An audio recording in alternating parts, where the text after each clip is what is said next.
BSP supremo Mayawati ने BJP पर जमकर हमला बोला है। मायावती ने बीजेपी पर हमला बोलते हुए कहा कि बीजेपी की सत्ता की भूख अब बुरी हवस में बदल चुकी है। बीजेपी सत्ता और सरकारी मशीनरी का खुला दुरुपयोग कर रही है। मायावती ने जिसकी कड़े शब्दों में निंदा की है। साथ ही मायावती ने कहा कि आज लोकतंत्र खतरे में पड़ गया है। मणिपुर, गोवा, बिहार, गुजरात के बाद यूपी में हुए राजनीतिक उथल पुथल के लिए बीजेपी को जिम्मेदार ठहराते हुए मायावती ने कहा कि मोदी सरकार ने लोकतंत्र के भविष्य को खतरे में डाल दिया है।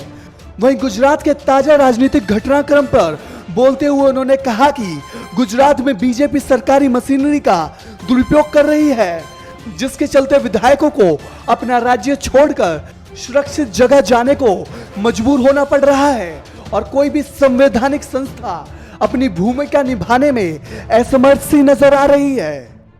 मायावती ने आगे कहा कि बीजेपी ने मणिपुर, गोवा और बिहार में लोकतंत्र की हत्या करके वहां सरकार बनाने के बाद अब गुजरात और उत्तर प्रदेश में भी लोकतंत्र की हत्या करने का खेल शुरू कर दिया है। वह सब प्रतिपक्ष के खिलाफ सरकारी मशीनरी जैसे सीबीआई, इनकम टैक्स, ईडी और पुलिस और प्रशासन के जबरदस्त दुरुपयोग का ही नतीजा है। बीजेपी ने अपनी गलत नीतियों, कार्यों और भ्रष्टाचार जैसे मुद्दों पर से लोगों का ध्यान बांटने के लिए प्रतिपक्ष नेताओं को भ्रष्ट साबित करने का खुला अभियान चलाया हुआ है। ये लोकतंत्र के लिए बड़ा खतरा है। मायावती ने पश्चिम बंगाल और उड़ीसा को पीड़ित बताते हुए कहा कि पश्चिम बंगाल और उड़ीसा की सरकारें भी बीजेपी के सरकारी आतंक से पीड़ित हैं।